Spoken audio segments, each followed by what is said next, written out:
कोलकाता येथे महिला डॉक्टरची अत्याचार करून हत्या केल्याची धक्कादायक घटना ही समोर आली आणि या प्रकरणी अत्याचार करणाऱ्या नराधमांना कठोर शिक्षा व्हावी अशी मागणी धुळे भाऊसाहेब हिरे शासकीय वैद्यकीय महाविद्यालयातील निवासी डॉक्टरांनी केलेली आहे। यासह निवासी डॉक्टरांच्या प्रलंबित मागण्या शासनाने पूर्ण कराव्यात यासाठी महाविद्यालय परिसरामध्ये धरणं आंदोलन करण्यात आलं। मृत महिला डॉक्टरला न्याय मिळावा अशी मागणी देखील करण्यात आली।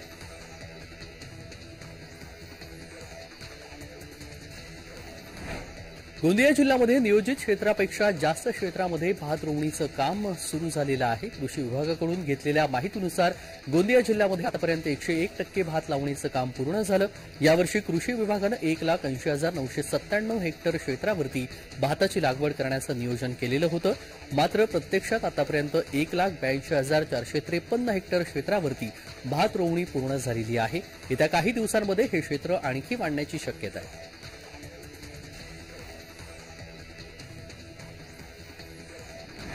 गोंदिया जिल्ह्याच्या अर्जुनी मोरगाव तालुक्यातील आदर्श दापटेकडा येथील पोल्ट्री फार्ममध्ये 2 किलोची कोंबडी लोखंडी रॉडला दोरीनं बांधलेली होती। एका अजगरानं कोंबडी, दोरी आणि लोखंडी रॉड गिळलेला होता। वन विभागाच्या मदतीनं अजगरावरती पशु रुग्णालय अर्जुनी मोरगाव येथे उपचार करून अजगराच्या पोटातून कोंबडा आणि लोखंडी रॉड काढण्यात आला। अजगर कोंबडी, अंडी आणि इतर सरपटणारे प्राणी खात असल्याच्या घटना अनेकदा ऐकायला मिळतात। मात्र कोंबडा आणि लोखंडी रॉड गिळल्याची ही पहिलीच घटना समोर आली आहे।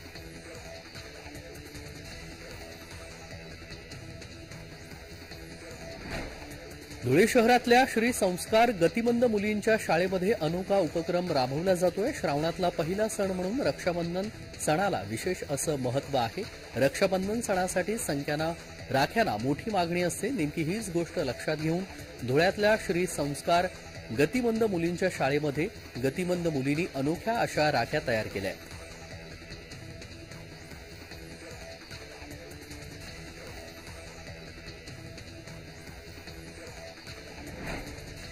गोंदिया जिल्ह्यामध्ये यंदा 19 जुलैपासून पावसानं बस्तान मांडलेलं आहे आणि संततधार पाऊस बरसत आहे। सुमारे 15 ते 20 दिवस बरसलेल्या या पावसामुळे अवघा जिल्हा आता उलाचिंब झालेला असून सर्व प्रकल्प ओव्हरफ्लो झालेले आहेत। अशामध्येच 24 जुलै रोजी सायंकाळी अर्जुनी मोरगाव तालुक्यातील इटियाडोह प्रकल्प ओव्हरफ्लो झालेला होता।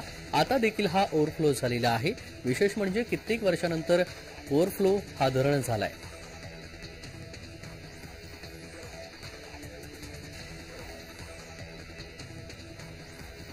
स्वच्छ भारत मिशन अंतर्गत संपूर्ण देशभर आता राज्यामध्ये 15 ऑगस्ट रोजी स्वच्छता पुरस्कार देण्यात आला। भंडारा जिल्ह्यामध्ये देखील पालकमंत्री यांच्या हस्ते स्वच्छता पुरस्कार देण्यात आला। मात्र या स्वच्छता मिशनला प्रशासकीय अधिकारी काळीमा फासत असतील तर स्वच्छ भारत मिशन कसं यशस्वी होणार?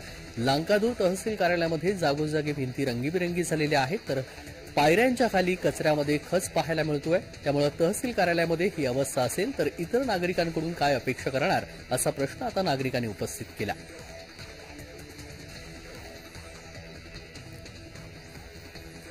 गणेश मूर्तीचं माहेरघर अशी ओळख असलेल्या पेणमधील चित्रशाळांमध्ये गणेश मूर्ती बनवण्याचं काम सध्या अहोरात्र सुरू आहे। पेण परिसरामध्ये 450हून अधिक गणेश मूर्ती कारखाने आहेत। डोळ्यांनी सुबक आखणी, आकर्षक रंगसंगती हे पेणच्या गणेश मूर्तीची ओळख आहे। त्यामुळे जगभरातून इथल्या मूर्तींना मागणी असते। ही ओळख टिकवण्यासाठी यंदा इथल्या मूर्तिकलेला भौगोलिक मानांकन मिळालेलं आहे। जीआय मानांकनानंतर पहिल्याच वर्षी गणेश मूर्ती विक्रीमध्ये मोठी वाढ झाल्याचं इथल्या व्यावसायिकांचं म्हणणं आहे।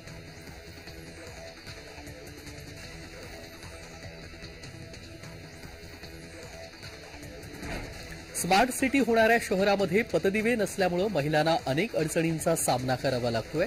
शहरातील महिलांचं सर्वेक्षण केलेले होते आणि त्यानंतर ही आकडेवारी समोर आली। त्यामध्ये शहरामध्ये पतदिव्यांची मागणी प्रकर्षानं समोर आलेली होती। ही बाब लक्षात घेऊन मनपानं जवळपास 16,000 पतदिवे लावण्याचं काम हाती घेतलंय अशी माहिती मनपा आयुक्त GI श्रीकांत यांनी दिलेली आहे। हे पतदिवे बीओटी तत्वावरती लावण्यात आलेले आहेत। यामध्ये प्रामुख्यानं सातारा, देवळाई, जटवाडा रोड, पटेगाव, इटखेडा, चिकलठाणा अशा मुख्य शहरालगत असलेल्या भागामध्ये हे दिवे लावण्यात येणार आहेत।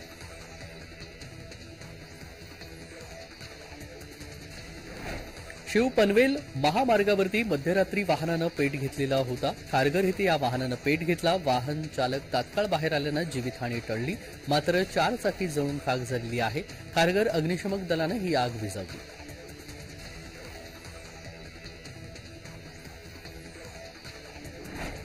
येत्या सोमवारी रक्षाबंधनाचा सण आहे. रक्षाबंधनानिमित्त आपल्या लाडक्या भाऊरायाला राखी बांधण्यासाठी अनेक लाडक्या बहिणी आपल्या माहेरी जातात. माहेरी जाणाऱ्या लाडक्या बहिणींसाठी एसटी महामंडळानं रक्षाबंधनाची जोरदार तयारी सुरू केलेली आहे. प्रवाशांच्या गर्दीनुसार जादा बसेस सोडण्यात येणार आहेत अशी माहिती मध्यवर्ती बसस्थानक प्रमुख संतोष नजन यांनी दिली.